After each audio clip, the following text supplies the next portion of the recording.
Free online class Sushruta संहिता part 7। तो चलिए दोस्तों स्टार्ट करते हैं। सुश्रुत सूत्र 22। असाध्य व्रणों के श्राप। असाध्य व्रण पक्वाश्यस्थ, रक्ताशय में, आमाशय और त्रिकस्थ में, इन जगहों पे अगर जो व्रण है वो असाध्य माना जाता है। अगर पक्वाशय में व्रण है तो उसका श्राप कैसा होगा? पुलकोदक सदृश श्राप होगा। पक्वाशयस्थ प से पक्वाशय, प से पुलकोदक। रक्ताशय में शारोदक सदृश, आमाशय व त्रिकस्थ में कलायम भोवी वर्ण, मतलब मटर के पानी के जैसा श्राप होगा। इसके बाद नेक्स्ट आ जाता है सुखपूर्वक बढ़ने वाला व्रण। नितंब, गुदा, इंद्रिय, ललाट, कपोल, ओष्ठ। ओष्ठ में भी जो व्रण है वो सुखपूर्वक होता है। अंडकोश में, उदर में, अक्षक अस्थि के समीपस्थ और मुख के अंदर, ओरल कैविटी में जो भी वूंड होता है बहुत ईजिली हील हो जाता है। इसके अलावा कर्ण दिया हुआ है, बट एक चीज़ मैं आपको बता दूं, यहाँ पे नितंब और कर्ण वर्ड यूज़ किया गया है, जबकि नितंब और श्रोत्र इसमें जो व्रण होते हैं वो दुष्चिकित्सीय होते हैं। और यदि हम नितंब की जगह स्फिग यूज़ करें, ये ऐसा सेम संहिता में ही लिखा हुआ है। संहिता में स्फिग और कर्ण इसमें सुख रोपणीय व्रण माना गया है, जबकि श्रोत्र और नितंब में दुष्चिकित्सीय व्रण माना गया है। और इसके अलावा जो कृच्छ साध्य व्रण होते हैं, कुष्टिनाम, विष जुष्टानाम, शोषिनाम, मधुमेहीनाम व्रणा कृच्छेन। कुष्ठ विष युक्त जो व्रण होते हैं और मधुमेह, ये सब कृच्छ साध्य होते हैं। यापे व्रण कौन से होते हैं? अवपाटिका, निरुद्ध प्रकाश, सन्निरुद्ध गुद, कृमि, प्रमेय, अष्ठीला। प्रमेही के व्रण यापे और मधुमेही के व्रण कृच्छ साध्य होते हैं। ये नोट कर लीजिए, प्रमेही में यापे एंड मधुमेही के व्रण कृच्छ साध्य होते हैं। आगंतुज व्रणों से अगर वसा, मज्जा, मेद, मस्तुलुंग का क्षय होने लगता है तो उसमें व्रण साध्य होते हैं, जबकि निज व्रणों से यही श्राप होने लगे तो वो असाध्य माने जाते हैं। आगंतुज मतलब ट्रॉमा हो गया, तो उससे अगर कोई चोट लगी है तो उसमें ये सब वसा, मज्जा, मेद, मस्तुलुंग मतलब CSF का जो श्राप निकलता है तो उसमें श्राप निकलता है और उसमें वसा, मज्जा, मेद, मस्तुलुंग इसका क्षय होता है, तो ऐसे व्रण साध्य होते हैं। जबकि निज व्रणों में ये श्राप होने पर, ये व्रण होने पर असाध्य माने जाते हैं। शुद्ध व्रणों के लक्षण क्या हैं? This is very very very important part. यहाँ से आपका सुश्रुत सूत्र 23 स्टार्ट हो जाता है। शुद्ध व्रणों के लक्षण क्या होते हैं? जीवा तलाभो मृदु स्निग्धम लक्षणम विगत वेदना, मतलब जीवा के तल के जैसी आभा होती है, मृदु स्निग्ध होता है, श्लक्षण होता है, विगत वेदना मतलब कि माइल्ड पेन होती है। सुव्यवस्थितो निराश्रावश्च मतलब कि कोई श्राव नहीं होता, नो डिस्चार्ज, इति शुद्ध व्रणों। जीवा तल आभो मृदु स्निग्ध श्लक्षण विगत वेदना निराश्रावश्च, ठीक है, कोई डिस्चार्ज नहीं होता इसमें। नेक्स्ट है रोहित वर्ण के लक्षण क्या होते हैं? रोहित वर्ण में कपोत वर्ण प्रतिम, यस्मांता क्लेद वर्जिता, स्थिराश्च पिटिका अंतो रोहित तमा दिशेत, मतलब कपोत वर्ण कबूतर के वर्ण के जैसे उसका कलर हो जाता है। क्लेद वर्जित, क्लेद वर्जित है, उसमें क्लेद नहीं होता। स्थिराश्च पीटिका अंतो, पीटिकाएँ होती हैं, ठीक है। 3 चीज़ें याद रखनी है, कपोत वर्ण प्रतिम, क्लेद वर्जित, स्थिराश्च पीटिका अंतो, ठीक है, पीटिकाएँ होती हैं उसके अंदर। और एक वर्ड और यूज़ किया है आचार्य ने संहिता में शुद्ध व्रण के लिए। शुद्ध व्रण के लिए शाफ, ओष्ठ, पीड़िका सम यूज़ किया है। शाफ ओष्ठ के समान आभा वाला और पीड़िका सम, पीड़िकाएँ होती हैं उसमें, ठीक है। सम्यक रूढ़ व्रण, इसका लक्षण क्या है?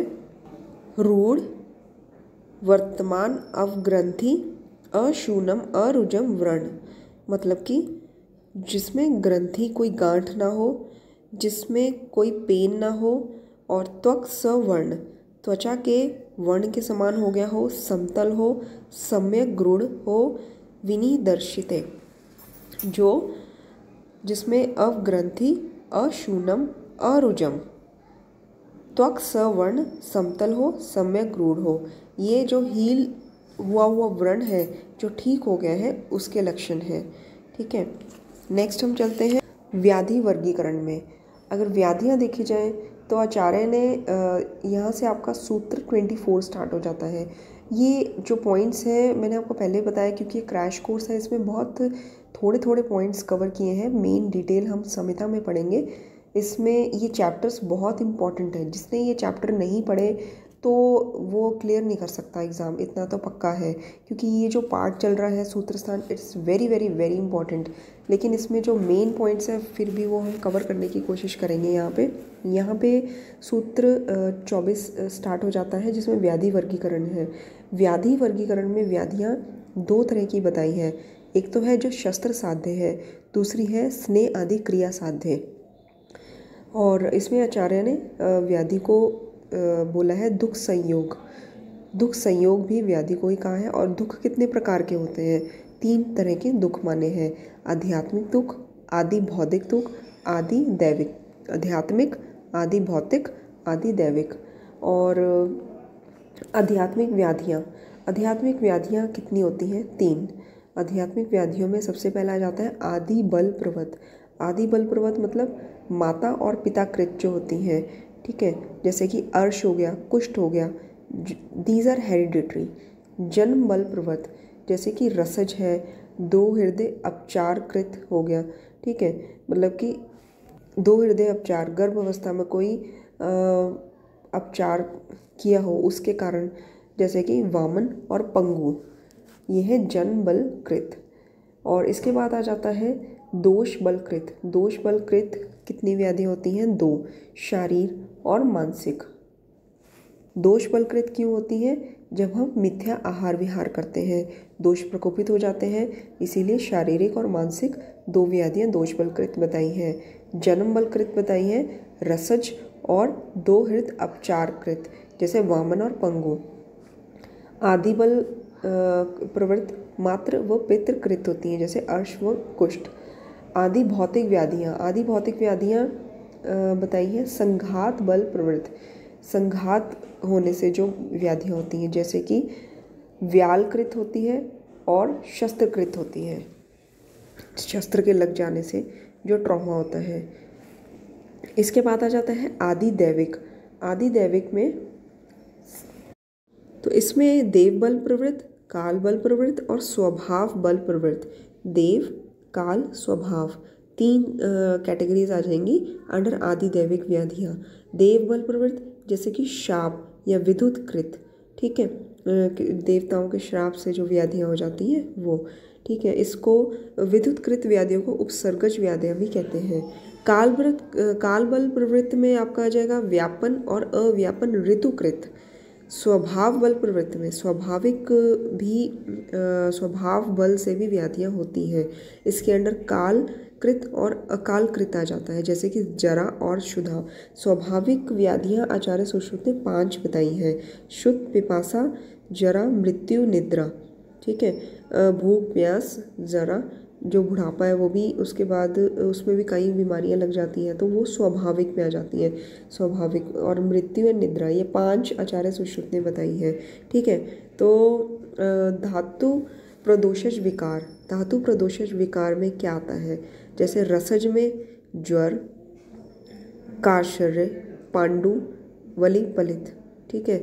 और धातु प्रदोषज विकार आचार्य चरक ने कहाँ बताए हैं? सूत्रस्थान 28 में। रक्तज में इंद्रलुप्त, विद्रधि होना, अर्श होना, अर्बुद होना, ठीक है। मांसज में अर्बुद, अर्श रक्त और मांस दोनों में ही आ रहा है, ठीक है। अर्बुद, अर्श, गलगंड, गंडमाला, उपजीविका, अधिजीविका। गलगंड एंड गंडमाला, ठीक है, 2 तो ये हो गए, एक उपजीविका, अधिजीविका, 2 ये हो गए, 4। इसके बाद अ से 2 हो गए, अर्बुद, अर्श, ये मांसज में आते हैं। मज्जा, जहाँ मज्जा है वहाँ नेत्र से रिलेटेड तो कुछ ना कुछ आएगा ही। मज्जा प्रदोषज विकार, मज्जा धातु में अगर दोष आ जाए तो उसमें नेत्र अभिसंधि होता है, तमय प्रवेश, पर्व स्थूलता, ठीक है। इसके बाद अर्बुद, अर्बुद रक्त, मांस और मेद प्रदोषश तीनों विकारों में आता है। अर्बुद रक्त में भी आता है, मांस में भी आता है, मेद में। एंड अर्श रक्त और मांस प्रदोषश दोनों विकारों में है। गलगंड मांस और मेद प्रदोषश विकारों में है, ठीक है। मलायतन, मलायतन में विकृति अगर हो जाए तो उससे कौन कौन सी व्याधियाँ होती हैं। यहाँ पे केवल एक ही व्याधि बताई है, त्वक दोष। मलाइतों में विकृति से त्वक दोष की उत्पत्ति होती है, बट एक्चुअली इसमें 4 व्याधियाँ होती हैं।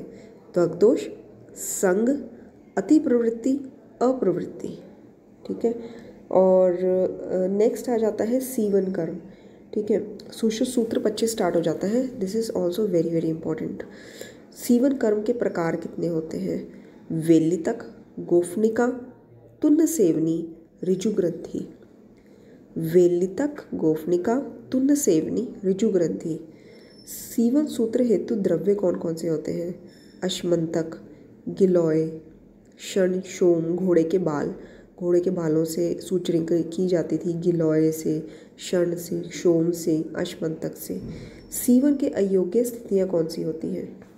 कहाँ पे सूचरिंग कॉन्ट्राइंडिकेटेड है?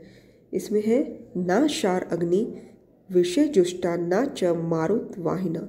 जहाँ जो स्थान शार से, अग्नि से या विष से प्रभावित हुआ हो वहाँ पे सूचरिंग नहीं करनी चाहिए। ना अंतर्लोहिता शल्याश्च तेषु सम्यक अभिशोधनम, मतलब वहाँ पे कोई अंदर लोहित बहुत ज़्यादा रेडिशनेस, इन्फ्लामेशन या फिर अंतर्लोहित शल्य अगर हो वहाँ पे भी सूचरिंग नहीं करनी चाहिए। तेषु सम्यक अभिशोधनम, वूंड को अच्छे से क्लीनिंग करके उसके बाद सूचरिंग करनी चाहिए। ये तो आज भी हम प्रैक्टिकली अगर देखें, हम वूंड को, कोई भी ओपन वूंड है अगर उसको सूचरिंग करनी है तो हम डायरेक्ट उस पर सूचरिंग नहीं करते हैं। उसको NS से, नॉर्मल सलाइन से अच्छे से वॉश करके, बीटाडीन से वॉश करके उसके बाद उसको क्लीन अच्छे से करके फिर सूचरिंग करते हैं। इसीलिए वहाँ पे शार, अग्नि, विष से ग्रथित स्थान नहीं होना चाहिए और ना ही ना अंतर्लोहित शल्य होना चाहिए। सम्यक अभिशोधनम, अच्छे से उसको वॉश करके वहाँ पे सीवन करना चाहिए। सूची भेद, जो सीवन की जो नीडल है उसके भेद कितने हैं? उसमें आ जाते हैं 3 भेद। वृत्ता मतलब कि जो गोल होती है, इसका यूज़ कहाँ पे होता है? जहाँ पे अल्प मांस हो या संधि पर सीवनार्थ। अल्प मांस जहाँ पे हो या फिर संधि जॉइंट पे जहाँ पे मांस कम हो वहाँ पे अगर सूचरिंग करनी है तो वृत्ता ये नीडल लेनी चाहिए और ये 2 अंगुल लंबी होती है। और मांसल स्थानों पर जहाँ पे बहुत ज़्यादा मांस है, एब्डोमेन एरिया में जहाँ पे काफ़ी मांस रहता है, तो मांसल स्थानों पर सीवनार्थ के लिए हम यूज़ करेंगे त्रयस्या नीडल, ठीक है। ये त्रिकोण शेप की होती है और 3 अंगुल लंबी होती है। इसके बाद मर्म पे, फलकोश पे, उदर पर धनुर्वक्रा नीडल यूज़ करेंगे। ये मालती पुष्प, वृंत, आग्र प्रमाण की होती है। मालती पुष्प, वृंत जो स्टेम होती है उसके आग्र का जो प्रमाण होता है, आगे का पार्ट जो होता है उसका प्रमाण के पार्ट की धनुर्वक्रा नीडल होती है। एंड नेक्स्ट इज शल्य के भेद। यहाँ पे आपका स्टार्ट हो जाता है सुश्रुत सूत्र 26। तो शल्य के भेद कितने होते हैं? 2 होते हैं। वैसे तो इसमें बताया हुआ है कि कर्णी और श्लक्षण, बद्ध व अबद्ध, लेकिन एक्चुअली संहिता में कर्णी व श्लक्षण, ये बाण जिसे हम तीर भी बोलते हैं, उसके भेद बताए हुए हैं। और सुश्रुत सूत्र 26 में शल्य के 2 भेद बताए हैं, शारीरिक, मानसिक। एंड 27वें चैप्टर में 2 भेद बताए हैं, अवबद्ध, अनवबद्ध, ठीक है। शल्य की स्थिति ज्ञात करने के लिए हमें क्या करना चाहिए? शल्य की स्थिति ज्ञात करने हेतु परीक्षण। त्वगगत शल्य, अगर स्किन में कोई शल्य है तो शल्य जहाँ पे है उस स्थल पर अगर हम घृत रखें तो घृत पिघल जाता है। मांस और अस्थिगत शल्य, पंचकर्म से पीड़ा होती है। इसके अलावा यहाँ दिया गया है सिरा स्नायु सिरा धमनी और स्रोतोगत। यहाँ पे 3 बताए हैं, सिरा धमनी और स्रोतोगत। यहाँ पे अगर शल्य हो तो रथ में भ्रमण करने पर शल्य स्थान में पीड़ा होने लगती है। यहाँ पे सिरा धमनी और स्रोतोगत का बताया हुआ है, लेकिन स्नायु में अगर शल्य हो तब भी यही परीक्षण होता है, रथ में भ्रमण करने पर पीड़ा होती है। वृक्ष, मांस, तृण, इनके शल्य से रक्त और मांस में पाक हो जाता है, ठीक है, पक जाते हैं। स्वर्ण, रजत, ताम्र, इनके शल्य यदि शरीर में हो तो विलीन हो जाते हैं। जो भी मेटालिक शल्य हैं वो मेल्ट हो जाते हैं, विलीन हो जाते हैं। सींग और अस्थि के शल्य शरीर में विलीन नहीं होते हैं। शल्य आहरण हेतु मार्ग, शल्य को एक्सट्रैक्ट करने के लिए, निकालने के लिए कौन से 2 तरीके होते हैं? एक है अनुलोम, एक है प्रतिलोम। अनुलोम मतलब कि जिस डायरेक्शन में शल्य गया है उसे दूसरी डायरेक्शन, मतलब उसी डायरेक्शन में दूसरी तरफ से निकाल लेना। प्रतिलोम मतलब जिस डायरेक्शन में शल्य गया है उसको ऑपोजिट डायरेक्शन में खींच के निकालना। जैसे हमें कोई तीर लग गया है चेस्ट पे सपोज, तो उसको तीर को ये नहीं करेंगे हम कि मतलब उसको और पूरा अंदर तक घुसेड़ के उसी डायरेक्शन में पीठ से निकाल लेंगे। हम उस तीर को ऑपोजिट में खींच के वहीं पे एक्सट्रैक्ट कर लेंगे, दैट इज़ प्रतिलोम। तो अनुलोम जो शल्य होते हैं प्राचीन दूरस्थ, मतलब कि काफ़ी टाइम से जब जो शल्य शरीर के अंदर हो, ऐसे शल्य को मतलब निर्हरनाथ अनुलोम स्थिति में अनुलोम मार्ग से करना चाहिए। प्रतिलोम मार्ग से जब शल्य निकालना हो, मतलब ऑपोजिट साइड से शल्य निकालना हो, तो अर्वाचीन मतलब समीपस्थ शल्य निर्हरनाथ में प्रतिलोम मार्ग का इस्तेमाल किया जाता है, ठीक है। एंड नेक्स्ट इज कुक्षी, वक्ष, कक्षा, वंक्षण, परशुका अंतर्गत शल्य जो होते हैं। ऐसे शल्य में जहाँ वाइटल ऑर्गन्स इन्वॉल्व होते हैं, जैसे कि कुक्षी में, कक्षा में, वंक्षण में, परशुका अंतर्गत मतलब रिब्स के अंदर जब शल्य हो तो उसको अनुलोम मार्ग से नहीं निकालना, उसको प्रतिलोम मार्ग से ही निकालना है। मतलब अगर एब्डोमिनल या चेस्ट, जैसे कि मैंने आपको पहले बताया, हार्ट में कोई दिल में तीर लग गया हो, ठीक है, उसको ऐसा नहीं है कि हमने और अंदर उसको घुसाड़ के ऑपोजिट डायरेक्शन, सेम डायरेक्शन में अनुलोम दिशा में निकालना है बैक से। हमने उसको पीछे को खींचना है, ऑपोजिट डायरेक्शन में खींचना है, प्रतिलोम दिशा में खींचना है ताकि वो और अंदर ना जाए, ठीक है। वाइटल ऑर्गन्स में प्रतिलोम मार्ग से शल्य का निर्हरनाथ किया जाता है। और इसके अलावा प्रतिलोम शल्य का निर्हरनाथ समीपस्थ शल्य जो होता है उसमें किया जाता है। अनुलोम दिशा में जब शल्य को निकालना हो तो दूरस्थ प्राचीन शल्य के निर्हरनाथ अनुलोम मार्ग का प्रयोग किया जाता है। बालवर्ती का प्रयोग किस में करते हैं? शिरस्थ व्रण में जब हेड इंजरी होती है उसमें अगर कोई शल्य चला जाता है तो बाल से बनाई हुई वर्ती, क्योंकि शिरस्थ सिर में हमारे स्कैल्प में जो छिद्र होते हैं बहुत छोटे होते हैं, तो बाल की वर्ती बनाकर उससे शल्य का निर्हरण करते हैं। केश उंडुक प्रयोग, जब केश उंडुक मतलब कि केश का मतलब एक उंडुक, केशों का प्रयोग हमने करना है जब गलत हमारे थ्रोट में कोई शल्य चला जाए, तब केश के प्रयोग के द्वारा उस शल्य को निकालते हैं। ये इसके पीछे ये भी लॉजिक हो सकता है कि जैसे अगर हम केश को, सुनने में तो अजीब लगता है लेकिन प्रैक्टिकली तभी ऐसा करते थे, जब केश को गले में डालेंगे तो एक रिफ्लेक्स होगा, कफ होएगी, तो अंदर जो शल्य होगा कफ के द्वारा बाहर निकल जाएगा, कुछ ऐसा लॉजिक होता होगा। जल में डूबने के पश्चात हमें क्या करना चाहिए, पेशेंट को कैसे मैनेज करना चाहिए? जल में डूबने के पश्चात भस्म से भरे गड्ढे में गाड़ना और वमन करवाना चाहिए, ठीक है। और इसके बाद कंठ पीड़न में दोष प्रकोप कौन से होते हैं? कंठ पीड़न में दोषों का जो प्रकोप होता है वो वात और कफ का प्रकोप होता है। कंठ पीड़न की जो चिकित्सा होती है, कंठ पीड़न मतलब कि किसी ने अगर गला दबा दिया हो या किसी वजह से चोकिंग हो गई हो तो वात और कफ का प्रकोप होता है। और इसमें चिकित्सा क्या करते हैं? अभ्यंग करते हैं, स्वेदन करते हैं। सबसे पहले अभ्यंग स्नेहन की कैटेगरी में आ जाता है, तो स्नेहन, फिर स्वेदन, फिर शिरोविरेचन, ठीक है, शिरोविरेचन, क्योंकि कंठ अगर हम गला पीड़न होएगा, गला दब जाएगा किसी भी वजह से, तो जितनी भी ब्लड वेसल्स हैं, ब्रेन को सप्लाई है ब्लड की, वो बंद हो जाएगी। तो हमें शिरोविरेचन, सिर के रिलेटेड ट्रीटमेंट करना चाहिए, आप ऐसे याद कर सकते हैं। और इसके अलावा वातनाशक रसों का प्रयोग करना चाहिए। विशल्यगण व निरुपद्रव शल्य को नहीं निकालना चाहिए, ठीक है। जो विशल्यगण और निरुपद्रव शल्य है उसको नहीं निकालना चाहिए, इससे मृत्यु भी हो सकती है। और इसके बाद है आपका सुश्रुत सूत्र, चैप्टर 28 स्टार्ट हो जाता है। कुष्ठ, जिसमें पंचकर्म गुण अतीत होने पर, कुष्ठ पंचकर्म गुण अतीत, ये वर्ड याद रखिए आप, होने पर असाध्य माना गया है। इसका मतलब क्या होता है? पंचकर्म गुण अतीत का मतलब पंचकर्म के गुणों से भी जो ठीक ना हो वो असाध्य है। और मूढ़ गर्भ में गर्भकोश अप्रसंग, मतलब कि गर्भकोश का मतलब क्या होता है? जो यूट्राइन कैविटी होती है, जो वॉर्म होती है, ठीक है। तो गर्भकोश अप्रसंग, मक्कल, योनि संवरण होने पर मूढ़ गर्भ में 3 कंडीशंस, गर्भकोश अप्रसंग और मक्कल और योनि संवरण होने पर असाध्य माना गया है। आचार्य सुश्रुत ने 28 से 33 चैप्टर तक अरिष्ट का वर्णन किया हुआ है। सुश्रुत अनुसार वैद्य को शूरवीर होना चाहिए और परिचारक को बलवान होना चाहिए।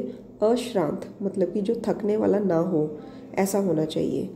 और इसके बाद राजा में पाए जाने वाले अतिरिक्त गुण कौन से होते हैं? आज्ञा, दया, दान, क्षमा, धीरज, अमानुष कर्म। इसके अलावा कुछ प्रमुख अंगों के प्रमाण, दिस इज़ वेरी इंपॉर्टेंट, इसमें क्वेश्चन आता ही आता है। ये 35 चैप्टर है सुश्रुत सूत्र स्थान। अंगों का प्रमाण, शिशन का प्रमाण 4 अंगुल, दृष्टि मंडल का प्रमाण कृष्ण मंडल का 9वां भाग, स्त्री श्रोणी पुरुष के उरे प्रमाण के बराबर, स्त्री उरे पुरुष की कटी के प्रमाण के बराबर, मतलब 18 अंगुल प्रमाण की स्त्री उर बताया गया है। योनि 12 अंगुल, वृद्ध और बालक में निषिद्ध कर्म अग्नि, शार्व, विरेचन, अनुपदेश के इसमें प्राय अनुपदेश में प्राय वात और कफज एवं जांगल देश में वात और पित्तज रोग होते हैं। डलहन के मतानुसार एक औषध देने के पश्चात कम से कम 7 दिन तक परिणाम की प्रतीक्षा करनी चाहिए। 7 डेज तक ट्रीटमेंट हमें चलाना चाहिए। तभी अगर हमने ट्रीटमेंट चेंज करने का प्लान किया है तब एटलीस्ट हमें डलहन के अनुसार 7 दिन की प्रतीक्षा करनी ही चाहिए। ऐसा नहीं है कि रोगी आपके पास आया कि जी मैंने 2 दिन हुआ दवाई खाई है, 1 दिन हुआ या 3 दिन हुए और मुझे कोई फ़र्क नहीं पड़ रहा, तो आपने झट से अपना ट्रीटमेंट चेंज कर दिया। ऐसे में एक वर्ड यूज़ किया गया है क्रिया संकर। क्रिया संकर मतलब कि 2-3 दिन बाद पेशेंट हाइपर होकर आपके पास आ रहा है, मुझे असर नहीं हुआ तो आपने ट्रीटमेंट चेंज कर दिया, पहला ट्रीटमेंट बंद कर दिया, उसका भी असर नज़र आना शुरू ही हुआ था, बट दूसरा ट्रीटमेंट पहला ट्रीटमेंट बंद करके स्टार्ट कर दिया, तो सब मिक्स हो जाता है, इसे क्रिया संकर बोलते हैं। तो कम से कम इन एवरी कंडीशन 7 दिन तक तो इंतज़ार करना चाहिए। और जहाँ पर आचार्य डल्हन ने 7 दिन तक वेट करने के लिए बोला, वहीं पर अष्टांग हृदय में 10 रात्रि तक आचार्य वाग्भट ने वेट करने के लिए बोला है। इसके बाद आ जाता है दारण कर्म। दारण मतलब कि फाड़ देना, ठीक है, मतलब लेमन में आपको मैं समझा रही हूँ। तो दारण द्रव्य कौन से होते हैं? ये सब व्रण शोफ के रिगार्डिंग बताए गए हैं। धारण द्रव्य होते हैं चिरबिल्व, दंती, कपोत, विष्ठा, क्षार आदि, ये धारण द्रव्य होते हैं, ठीक है। ये तीक्ष्ण माने जाते हैं, चिरबिल्व, दंती, कपोत, विष्ठा, क्षार। पाचन द्रव्य कौन से होते हैं? क्षण, मूली, अतसी, सहजन। पीड़न द्रव्य कौन से होते हैं? पीड़न द्रव्य होते हैं जो पिच्छिल द्रव्य होते हैं। पिच्छिल द्रव्य जौ, गेहूं का आटा, जो कि मतलब सूखने पर बिल्कुल कॉन्ट्रैक्ट हो जाते हैं, ठीक है, वो पीड़न के लिए यूज़ किए जाते हैं। इसके अलावा शोधन द्रव्य आरगवद आदि गण, रोपण द्रव्य काकोल्य आदि गण, धूपन द्रव्य सालसार आदि गण, ठीक है। तो ये आपको याद रखना पड़ेगा, शोधन द्रव्य आरगवद आदि गण एंड रोपण द्रव्य काकोल्य आदि गण। काकोल्य आदि गण रोपण के लिए मतलब हीलिंग के लिए प्रयोग किया जाता है। धूपन द्रव्य सालसार आदि गण, ठीक है। या बार बार सुनेंगे तब आपको जाके अच्छे से रिमाइंड होगा, नहीं तो भूल सकते हैं आप इसको, तो मेहनत करने का कोई फ़ायदा नहीं होगा। इसलिए इसको रिवीजन करिए, वीडियो को बार बार सुनिए, ठीक है। और आचार्य सुश्रुत ने चतुष्पाद का वर्णन कहाँ किया है? चैप्टर नंबर 34 में। ठीक है, इसके बाद आ जाता है महाभूत अनुसार भूमि। इसका हम वर्णन अपने नेक्स्ट वीडियो में करेंगे। तब तक आप रिपीटेडली इस वीडियो को सुनिए, चैनल को सब्सक्राइब करिए ताकि आपको हमारे क्लासेस का नोटिफिकेशन रेगुलरली मिलता रहे। और हम कोशिश करेंगे आपको डेली वीडियो देने का, और इस बात का मैं पूरा ध्यान रखूँगी आपको डेली कम से कम 2 वीडियोस मिलें, ताकि आपका जो क्रैश कोर्स का सिलेबस है वो जल्द से जल्द ख़त्म हो और हम इसके बाद डिटेल्स संहितास का सिलेबस स्टार्ट करें। Thank you so much for watching and take care. तैयारी आप अपने अच्छे से रखिए ताकि जब हम आपका टेस्ट लें तो आपको भी अपने आप पर कॉन्फिडेंस होने लगे कि आपकी तैयारी हो रही है। Thank you so much.